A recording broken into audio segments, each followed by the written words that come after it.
नमस्कार, मैं हूं संदीप चौधरी। रात के 9 बज चुके हैं। आप देख रहे हैं नेशनल न्यूज सेंटर और नेशनल न्यूज सेंटर में आज बात होगी पुराने नोट पर नई चोट की। बताएंगे सरकार ने आज कौन सा नियम बनाया जो आपकी मुश्किलें बढ़ा देगा।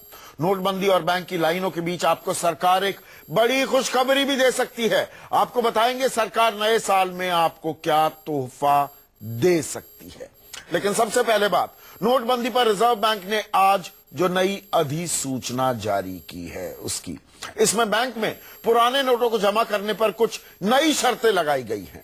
अब आप 30 दिसंबर तक 5,000 से ज्यादा के पुराने नोट बस एक बार ही खाते में जमा करवा पाएंगे। और यही नहीं, 5,000 से ज्यादा के नोट जमा करवाने में पहले आपको बैंक अधिकारियों की पूछताछ का भी सामना करना पड़ेगा। देखिए, 500 रुपए और 1,000 रुपए के करेंसी नोट लीगल टेंडर नहीं रहेंगे। पीएम मोदी ने 8 नवंबर को नोटबंदी के ऐलान के वक्त कहा था कि आप 30 दिसंबर तक अपने सभी 500 और 1,000 रुपए के पुराने नोट खाते में जमा करा सकते हैं। 10 नवंबर से लेकर 30 दिसंबर 2016 तक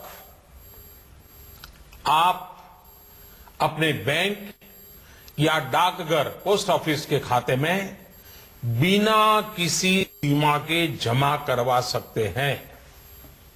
आपके पास लगभग 50 दिनों का समय है। लेकिन नोटबंदी के 41वें दिन रिजर्व बैंक ने पुराने नोटों को अपने खाते में जमा कराने का नियम ही बदल दिया। अब एक नहीं, कई नई पाबंदियों का ऐलान किया गया है।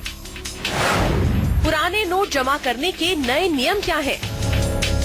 रिजर्व बैंक की नई अधिसूचना के मुताबिक अब कोई भी खाता धारक 30 दिसंबर तक अपने अकाउंट में 5,000 से ज्यादा के पुराने नोट सिर्फ एक बार में ही जमा करा सकता है। इसके लिए भी उसे शर्तें पूरी करनी पड़ेंगी। अब अगर आप अपने खाते में 5,000 से ज्यादा के पुराने नोट जमा कराने बैंक पहुंचेंगे, तो आपसे बैंक के 2 अधिकारियों की मौजूदगी में पूछताछ होगी। आपसे पूछा जाएगा कि ये नोट आपने पहले क्यों नहीं जमा कराए। संतोषजनक जवाब देने पर ही आपके खाते में 5,000 से ज्यादा के पुराने नोटों को जमा किया जाएगा। आपकी सफाई को बैंक अपने रिकॉर्ड में रखेगा ताकि जरूरत पड़ने पर ऑडिट के दौरान इसकी जांच हो सके। सवाल ये है कि 5,000 से कम के नोट जमा कराने को लेकर नए नियम क्या है। 5,000 से कम के पुराने नोट जमा कराने को लेकर भी कुछ पाबंदियों का सामना करना पड़ेगा। अब अगर आप 30 दिसंबर तक एक दिन से ज्यादा बार बैंक में पुराने नोट जमा कराना चाहें, तो भी कुल 5,000 रुपए से ज्यादा जमा नहीं करा सकते। मान लीजिए कि आपने एक दिन 3,000 रुपए जमा कराए। इसके बाद अगर आप 30 दिसंबर से पहले किसी और दिन 3,000 रुपए और जमा कराने जाते हैं, तो फिर आपको पूछताछ का सामना करना पड़ेगा। ऐसा इसलिए क्योंकि दोनों बार में आपकी तरफ से जमा कराई जाने वाली रकम 6,000 रुपए से ज्यादा की होगी। ऐसे में आप पर खुद ब खुद 5,000 से ऊपर के पुराने नोट जमा कराने से जुड़ी पाबंदियां लागू हो जाएंगी। आपको बैंक अधिकारियों को बताना पड़ेगा कि आपने ये पुराने नोट पहले क्यों नहीं जमा कराए। संतोषजनक सफाई देने पर ही आप 500 और 1,000 के पुराने नोट जमा करा पाएंगे। हम इसको देख रहे हैं, पर मिसयूज न हो इस ओर ध्यान दिया जा रहा है। अभी इसके आगे हम कुछ नहीं कह सकते। सवाल ये है कि क्या सभी तरह के खाते में जमा होंगे पुराने नोट। रिजर्व बैंक ने अपनी अधिसूचना में कुछ और पाबंदियों का ऐलान किया है। इसके मुताबिक 5,000 से ज्यादा के पुराने नोट सिर्फ केवाईसी खाते में ही जमा किए जाएंगे। अगर आपका खाता केवाईसी से जुड़ा नहीं है, तो बैंक के कर्मचारी आपके खाते के पुराने लेन देन की जांच करेंगे। वो इस बात को पुख्ता करेंगे कि आपके खाते में कभी संदिग्ध लेन देन तो नहीं हुआ। अगर सब कुछ सही निकला, तो भी आप बिना केवाईसी से जुड़े अपने खाते में सिर्फ 50,000 रुपए तक के ही पुराने नोट जमा करा पाएंगे।